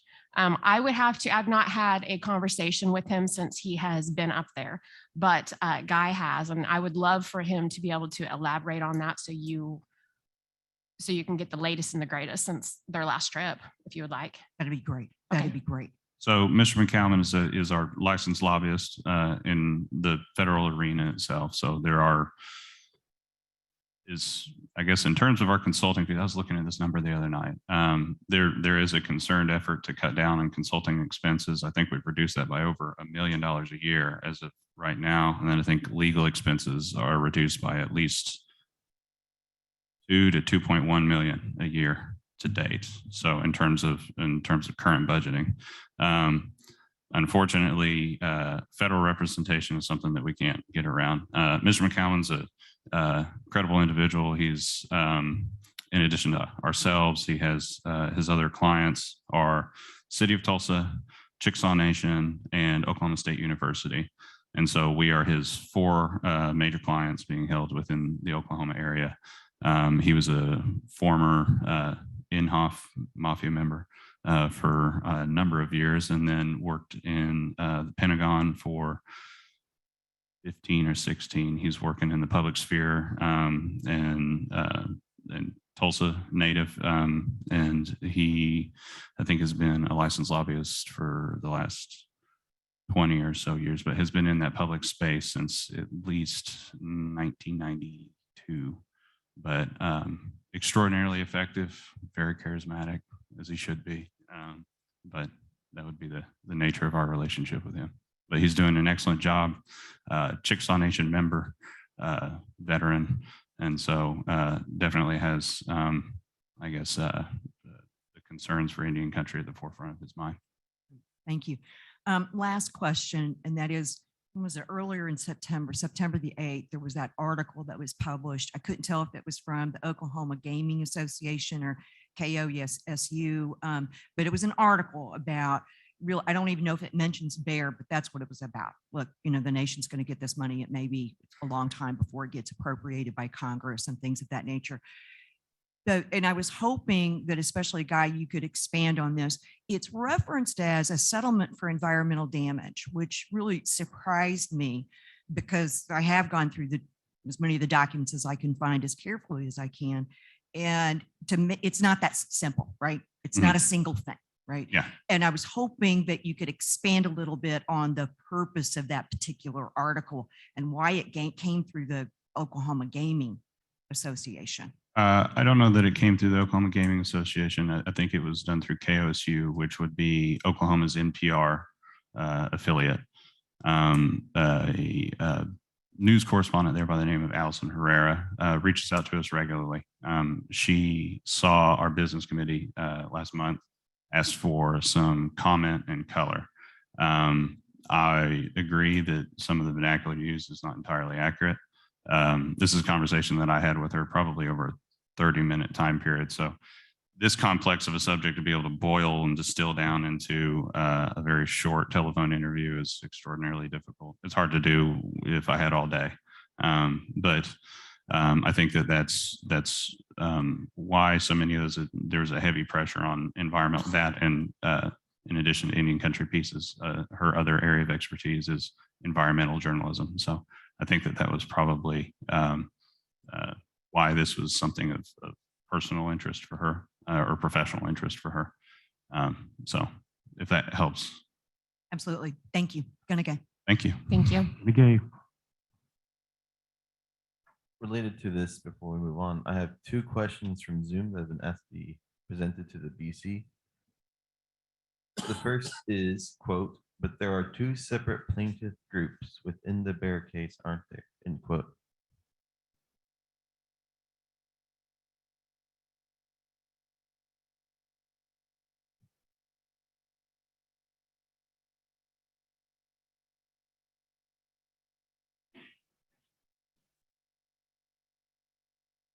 Factually, that is true from the suit itself, but in terms of this settlement, this would be the tribal arms section of it. There were individuals that split on both cases, the Good Eagle and Bear cases themselves, that then negotiated their own individual settlement with the federal government. So I guess the easiest way to answer that would be yes and no. The second question is, quote, "Will this be through IIM accounts?" End No. quote. No.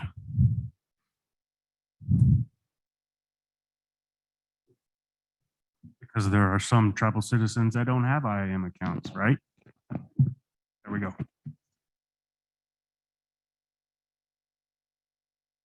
Bonnie? Bonnie Gilmore Shaw. My question is on the bear settlement. I know the Good Eagle settlement took 18 years. I don't plan on being here 18 more years. Can that bear settlement be left in a will to my children? Or is that once you're dead, that's it?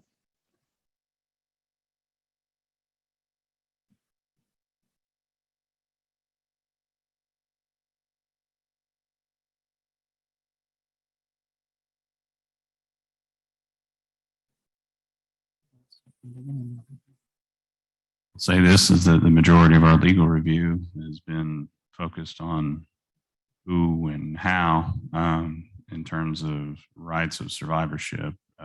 We can certainly take a look at it and get some answers for you. I know that was I was shortchanged on my Good Eagle. You and I know that. We spoke about that.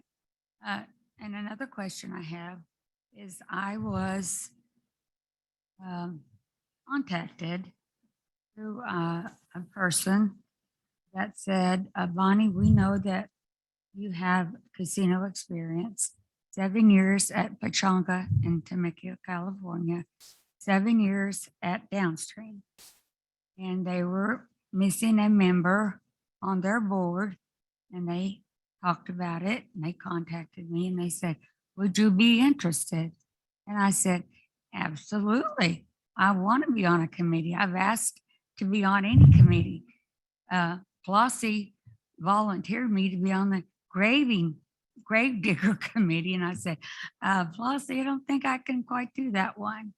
So with that being said, that person came back to me and said that the business committee was going to take over the leadership at the Little Quapaw. My question is that yes or no? That is correct.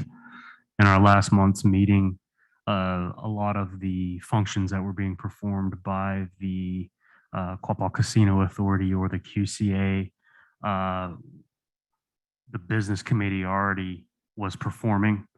The business committee already had oversight of that. And so similar to how we did the Downstream Development Authority and basically brought it under the umbrella of the BC, that's similar to what we did with the QCA. So no volunteers, it's all elected positions to the QCA now. Another question I have.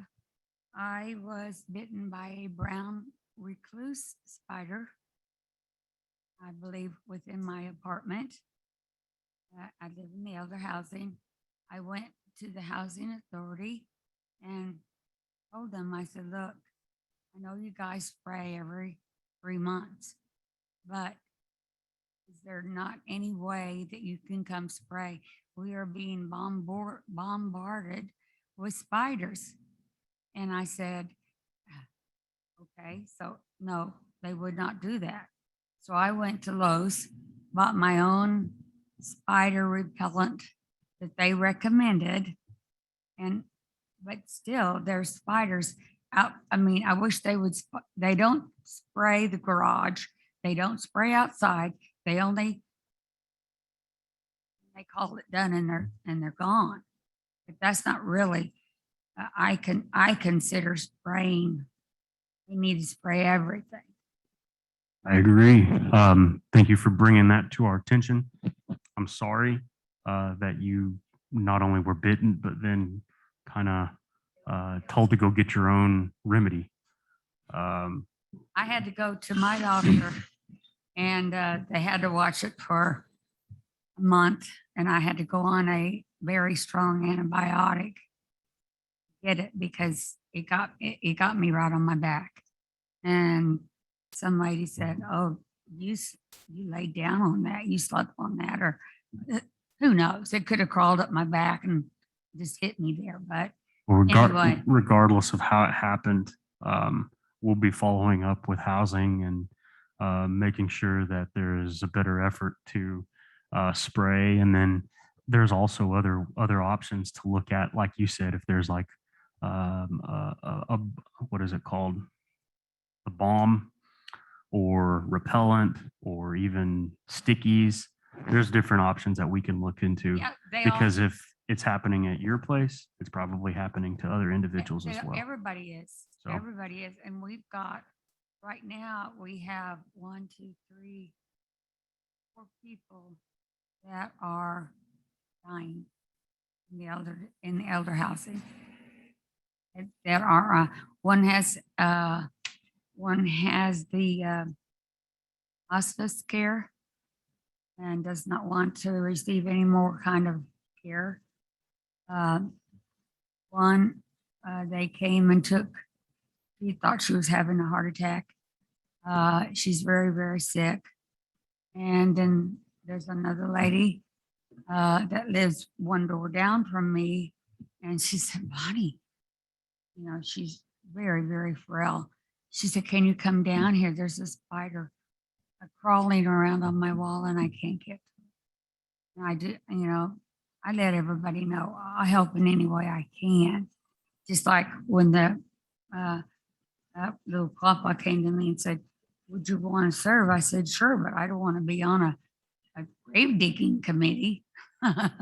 So anyway, that's what I was going to ask you, if there could be something done where they don't just come in and spray the house, because those spiders will follow you right in.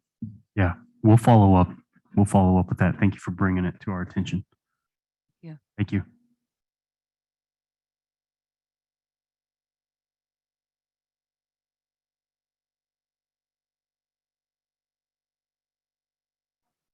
I'm Brenda Murray. I think I know most people up there. And I was chairman of the housing committee for 5 years until it was disbanded about 4 or 5 years ago. But I started it, wrote the resolutions for the vacancies and all of that. We did drawings and everything. And we used to have an inspector that did inspections on the housing every month. And then we had sprayings. I don't remember if it was 1 month or 3, like she said, but we also had sprayings, but we had them inspected every month to make sure that there were any repairs or anything that they needed. And from what I'm hearing, it sounds like there's not anybody following up with them. And I mean, we took them baskets for Christmas, and we did lots of things for them. And maybe there needs to be another housing committee.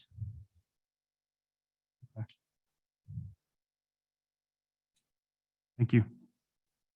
Did Oklahoma score? What'd you say? She said she'll volunteer. Oh, you'll volunteer. Okay.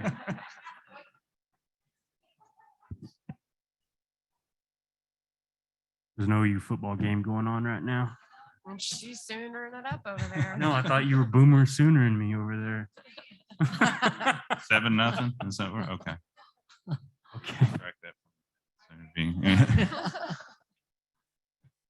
Does anybody else have any orders of business for the day?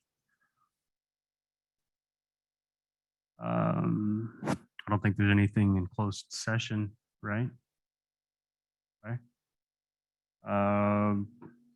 Benediction. Jeremy, you mind leading us in a closing prayer?